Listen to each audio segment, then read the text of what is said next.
Welcome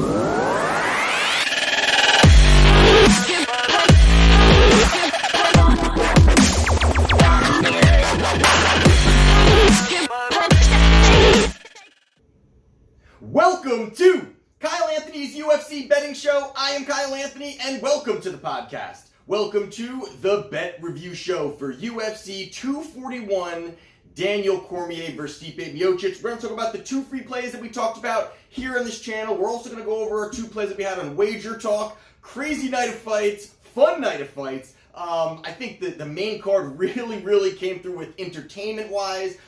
Betting-wise, we're going to talk about that in a minute. So let's get into our first play here. We first had as our main play Daniel Cormier to defeat Stipe Miocic. That was our free play. And Daniel was doing what we thought he would do in the beginning. You know, we thought he'd kind of come out there first. I thought he'd really start to move forward. He'd outbox him. And it looked like, and even when they talked a little bit about it on the it was the post-fight interview, Cormier, you know, it seemed like he fell in love with the boxing a little too much out there. And that was a big part of where I figured, you know what, that first fight, Daniel went out there, landed some big shots, and really when he wanted to turn it on in that first round, on that first fight, he did. He turned it on. He was out. He definitely quicker hands, had power, and I think he really wanted that same outcome. He wanted a devastating knockout. First round looked good. Second round, third. I mean, everything really was put together well.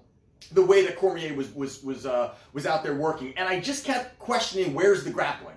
You know, that was something, again, that didn't happen in the first fight. In the second one, I said, you know, we haven't even seen the best weapon that DC has against Stipe is the wrestling. Although Stipe is a wrestler also, but not to the caliber that DC is. And he ended up, you know, a big body shot that Stipe landed, and you saw it almost kind of shut him down. He barred him to the cage, ended up finishing it. You know, Stipe, I thought he was really, you know, at that point losing the fight pretty clearly, at least in my opinion. Let me know what you guys think, or I don't know if it was just betting him. I was hoping that, but it looked like DC really was I think he landed, I think it was 40 more significant strikes at that point in the fight going into this fourth round. So everything was going well. Stipe ends up stepping up, getting the fourth round TKO. He is champion again. We'll see if they do this the third one, which depends where DC is going to be with his whole retirement situation, all that. But we do not win on our free play DC to defeat Stipe. The other one we had was Anthony Pettis to defeat Nate Diaz. And this one here, and again, we don't have to talk about exactly. If you want to take a look, you can take a look at my prediction show. It is up on my channel. But thing that I really liked here about Pettis was going to be those leg kicks. That was going to be something I thought such a clear path to victory. Nate Diaz doesn't really check them. And I thought being out for 3 years, again, another big red flag for me. Pettis having the snapping kicks. Connor had used the leg kicks to really piece up and slow down Nate. Here in this fight, I mean, it was pretty clear that he could not land that leg kick. I mean, early success, and I think in that first round he was having some success, and then every time he kept whiffing on these leg kicks, it gave so much of a great entry point for Diaz to start moving forward, for Diaz to start working his boxing, to really, pour it on, get that pressure going. I did not think that was going to be happening because I figured more those leg kicks were going to really slow down Diaz, and that was going to give more opportunity for Pettis to work. And really, once Pettis wasn't able to land those kicks, pretty much at that point, it was the Diaz show, because Diaz did exactly the plan that he wanted to do, which was get the pressure, get in tight. He landed a big knee. There was, it was pretty much a one-sided after that first round. But Nate Diaz looks good. I was really surprised. Again, he's a 20-11 fighter, and he's tough, well-rounded, but just thought the more weapons of Pettis would be the reason why he go out there and get that victory. So we do not win on that play. Anthony Pettis to defeat Nate Diaz. And then our two Wagertalk plays that we had, we did have Corey Sandhagen to defeat Rafael Sandahl. We had that. That was a victory for us. We got him at a good price. Corey Sandhagen, I think, was around, went off at a minus 240, 230, somewhere in there. We got him at minus 175. Was a good value there. The market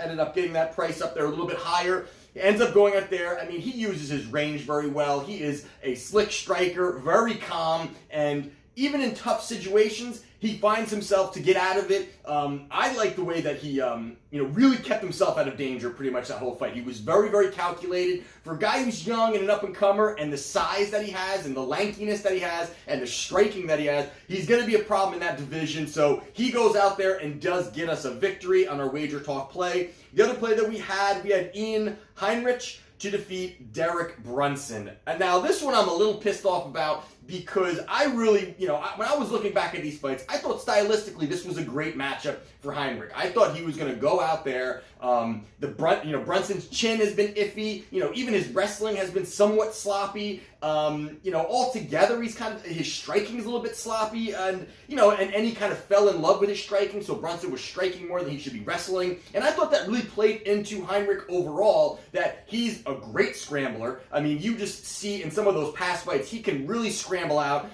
He's got some, he's definitely got some kind of striking ability.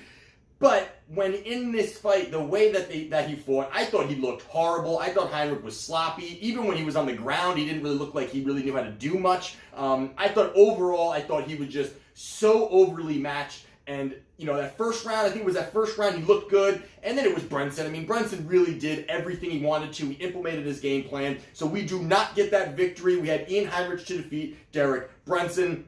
Those were my plays. 1-3 night. Not too happy about that. We are coming off a 5 events of profit, 14-6. Here we go 1-3. Doesn't feel good about that. But again, this is what bankroll management's about. This is what about really focusing on the next event, because there are so many events coming up, and some great ones. We are off next week, which is nice to take a break, but then we go into some really good cards that are coming up over the next couple of weeks after that. You got the Khabib fight. Excited to talk about that card overall, another great card. So we're going to get into all that. If you have not yet done so, subscribe, give it a thumbs up, and I will see you at the next prediction show. Take care.